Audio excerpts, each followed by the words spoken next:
documentaire du jour vous est présenté par la Chambre d'agriculture de la Manche pour des agricultures performantes et des territoires dynamiques. L'élection de Miss Manche, c'est le 7 juin au Parc des Expos de Saint-Lô.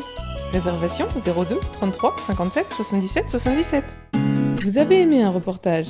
Commandez le DVD pour 25 € sur www.tv.tv.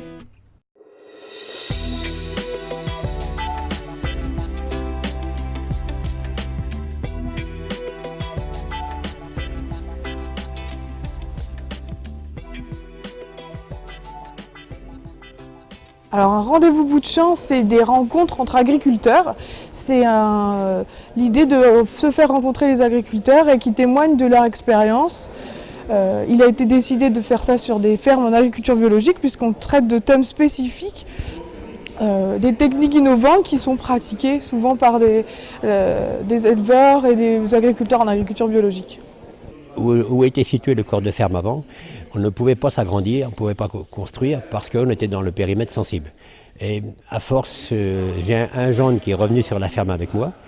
Et pour la pérennité de la ferme, on a fait le syndicat et ainsi que l'agence de l'eau nous ont payé une étude technico-économique de passage en bio. Et suite à cette étude qui était favorable, on a fait le pas. Et sur les 5 forages, depuis 3 ans, on est le seul qui baisse légèrement en nitrate.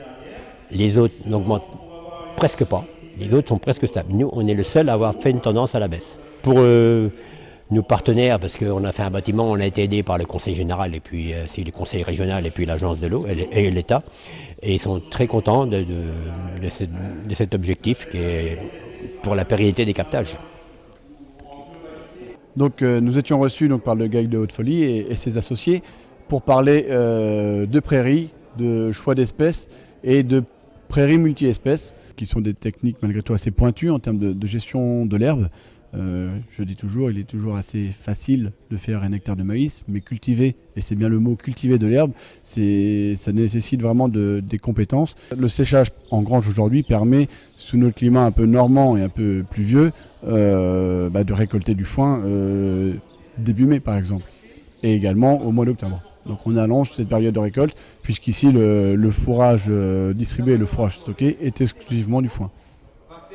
Et voilà, vulgariser ces techniques était vraiment l'objectif d'aujourd'hui, et j'espère qu'on l'a atteint, puisqu'on a pu avoir quelques interrogations des agriculteurs, et c'est des personnes qui semblent vraiment motivées pour mettre en place ces techniques chez eux.